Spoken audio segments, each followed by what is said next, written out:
16th time actually. Let me say it like this: if when the moment when they do this, the fixture list, it's one of the first looks you have. When is that? Which time around? These kind of things. Obviously, it's slightly different in England because you don't know you get the list and you know in the first half of the season, but the second half you have no idea because it could be anywhere. It's different in other countries. You might know or not because it's always the same row of games. If you play in the third match day in the first part of the season, you play in the third match day of the second part of the season against the same opponent. But you have a look, and you have a look how who you play around, stuff like this. Is there possibly Champions League around? These kind of things. You want to know that how much time do you have to prepare? It's a big game. It's a massive game. The two biggest clubs in the world, I would say. Maybe in Spain too, will say it's differently, but two of the biggest clubs in the world for sure face each other. Massive history around, big fights in the past, big fights since I'm here. We lost strange games against United. Took a while until we could win there. All these kind of things. Always we had to learn to deal with it. Some players had to learn to deal with it because of how much it means to them. But we are okay. That's now the 13th time, and we should have learned meanwhile. Had enough time to do that, and this time it's an incredibly important game again for both teams, and that says it all. So both teams are fighting for being in the Champions League next year or more. We will see, and that's a tough one. And United is obviously in a situation. They won the last game. Hurt now a little bit. Was not overly happy with the performance, but the result and the results from other games open the door again for the Champions League, and that's the Man United people face now. They will go for it, and we have to make sure that if they want to go qualify for Champions League, they have to do it without our points. But between now and then, intense 90 minutes, 95 probably, will have to be played. I know your relationship with Franjic goes back quite a good few years to sort of before you became the manager at Mainz. I mean, you'd had a conversation, I think you've mentioned those before. But this is the first time that you've gone face-to-face as managers outside of Germany. So I'm just wondering where your relationship is with him now and how you feel about... On hold. Yeah, we didn't have contact since he's at United. I think that's just due to respect. I respect his job, he respects my job. So how you feel about this game as such against Ranjik? I cannot make Rangnick or Rangnick-Klopp game of it. I don't want to. I respect him for everything what he did during his career. To be honest, he did incredible jobs wherever he was. Took a difficult one at Man United. Obviously, that's clear. Big expectations, these kind of things. Big expectations. Actually, no time to get there because in our business it's like this. But you can see the changes he made, the parts he improved. And that's it pretty much. So I don't. When we now prepared the United game, I didn't think about Ralph in that moment because you watch the games and then you prepare for this team, and it's not about Ralph or me. It's a very important football game, very important football game, but the managers probably will not score the decisive goal. So just finally then, if I may, Mo, we know isn't on a great run of goal-scoring form, shall we say, at the moment, but he does have a rich vein of form whenever he faces Manchester United. Could that be important, maybe, if mentally, if nothing else, for him going into this one? It's a completely normal spell that Mo is going through. We spoke about all the physical demands he faced in the last few months, and, so it's completely normal. I like the game at City against City a lot, so he played a really good football game. So it's only a question of time when he will score as well. So unlucky in these little moments. We all know if you don't have luck as a striker, you don't even try better. So it was close enough now for a couple of times, and yeah, the moment will definitely come. And I'm really happy with the form he showed last week or a few days ago. Yeah, you kind of touched on it the other day as well, but when you've got a top player who's having a bit of a lean spell like Mo, do you do anything differently with him? Do you speak to them? Do you need to pick him up at all? No, not really. That depends on how you have. Well, I see him more often in training than I see him in games, and we play our 3 days, so you can see that that's you have to look at it, and I have to make a decision if there's a need for a talk or not. And we had plenty of talks over the time we worked now together, but in this specific moment, there's no need for it. Where we talk, but not about the situation, what you make of it. So no, we talk about the normal stuff, what he has to do in the game, and what the game plan is, and all these kind of things, and where we try to expose the opponent and all these kind of things. So no, but that's completely individual to all players. And as a group, you've been pretty good at refocusing after big moments. You had that euphoria of getting through a semi-final at the weekend. The fact that it's Manchester United to come, does that make it even easier just to get the mindset back on and back to the Premier League? Whatever would have happened 3 days ago, to be concentrated and focused on the Man United game will always be possible. So yes, what makes it easier, I don't know. Whatever would have happened, this is Man United game, and it's for us a massive one, and focus will not be our problem tomorrow. Julia? Jurgen, just sort of to pick up on that really, the fact that how much time have you had on the training ground since Saturday, the smile there, against City, but also that you will have before this game against United, and you talk about that focus of mind, but the fact you're on this intense run against bigger opposition right now, does it make it that little bit easier? What?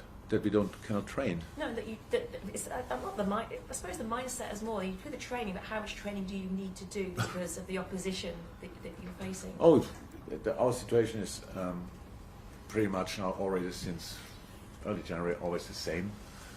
There was one international break in, I think, but apart from that, it was always the same. You have so we play on Saturday, Sunday morning session with the boys who didn't play, kind of normal session. Other boys recover. Today's Monday. Tomorrow we play. So means we have exactly this session today. This session will not last forever. This session will not have 11v11 elements where you go in challenges. It's just explaining the difference between the 2 games, the last one and this one, because you have it in your mind. What can we use from that? What do we have to ignore from that? All these kind of things. It's really more the longest part. Again, today we'll be sitting here in this room and having the video meeting just to show what are they doing and what are they allowed to do against us, these kind of things. So it does make it easier or whatever. I would prefer always to have time to properly recover and then time to prepare properly, but that's wishful thinking. It will never happen again. So as long as you are successful, you don't have the time. And that's why it's pretty demanding for the players that you always like. We're not celebrating now if you want a semi-final or qualified for the final, but of course it's on the way home. It's you are literally flying, not only sitting in a plane, and that's great. But the boys wouldn't be here, and we wouldn't be in the situation we are in if they would not be ready always to cut off last game, prepare next game as good as you somehow can, and then let's play it as good as you can. And but it's actually, so for 3-4 teams in the league, it's exactly the same. For some others, they have obviously lesser games and they can prepare longer. This week now it was pretty similar for United. Same, I think it was Saturday as well against Norwich, and now they didn't have more time, and they cannot use more time. You cannot do anything in training in that time. It's clear. Okay, Chris? Jurgen, the 5-0 win at Old Trafford was one of the last games for United under Ole Gunnar Solskjaer. Just wondering, what changes in United have you noticed under Ralf Rangnick to the latter time of Ole Gunnar Solskjaer's reign? Actually, nothing I want to talk about really. Obviously, I think so. Ralf tried to organize the team. That's how it is. Bring it in a clear structure with the squad you have. That's what he did. And United played some really, really good games. But because it's United, even when you win the games, you said, but here's a little bit, that's still not there, and stuff like this. So it's difficult to gain some momentum, like you can imagine. And so that's it. But we concede lesser goals for sure, and they dropped some points. If you put them on the point tally, then you see all of a sudden they are fourth in the table, and if you are fourth in the Premier League, means you are a quality side, because with all the opponents you have, it's madness how consistent you have to be to get somehow close to that area.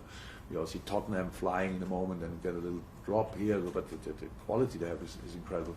Chelsea is so strong, and we are all still fighting for getting qualified for the Champions League next year. And if you did that, from that moment on, you can think about something else. But United is in that group as well, and that says a lot about the quality they have. And yeah.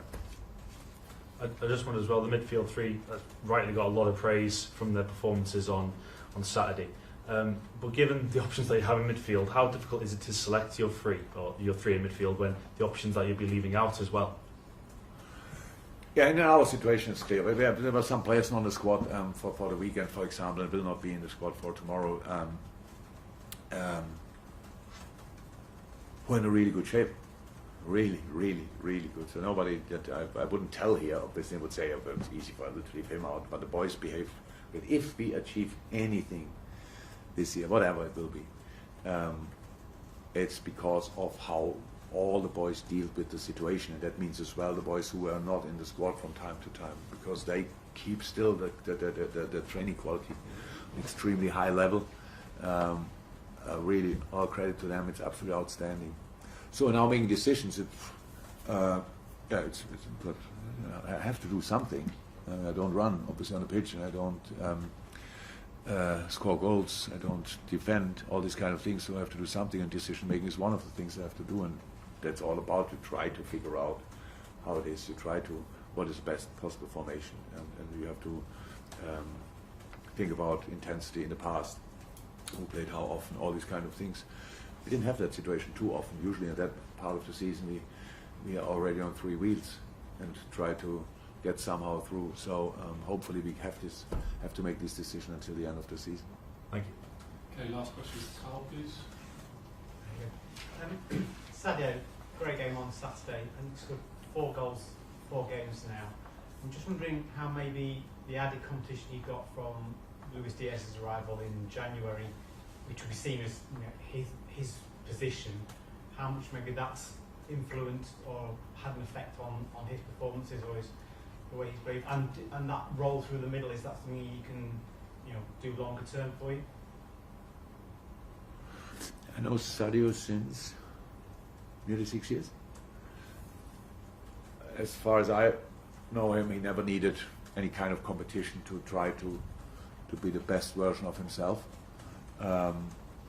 Played for a long time, pretty much all games for us, and then he was fit and performed on incredibly high level consistently. That's it. Bringing Luis, I'm not sure that affected that part of his game. I don't know. It was that was not the reason for bringing Luis. And playing the center obviously suits Sadio as well, very well as well. So he played for us, scored incredible goals and so important goals for us from the left wing, but he can play the center as well, and we saw that again. But Sadio as well had some physical struggles since he came back. It's not that he could not use. That's what the boy doesn't feel it. Sadio didn't feel it, but we could see that he cannot use his immense physicality just like this week in, week out, all 3 days. That was the problem. And I really felt before the game already against City, okay, that looks like Sadio physically. And that's it, and that's why he could play the game he played. Very important. He was super difficult to defend and very helpful and incredibly important in our defending, because the goal he scored the first one, his first goal, you only can score if you try to get there, and he did that. And you only do this run if you feel fresh enough to do it. These kind of things. This all works together pretty much. No, I don't think that Luis is now a reason that Sadio scored 4 goals, but somehow maybe as well because Luis obviously can keep a last line pretty busy, and it opens up always gaps for other players. Okay, we'll go into the embargo section now. So this section is embargo until 10:30 p.m. tonight. If you can stop streaming and recording. We'll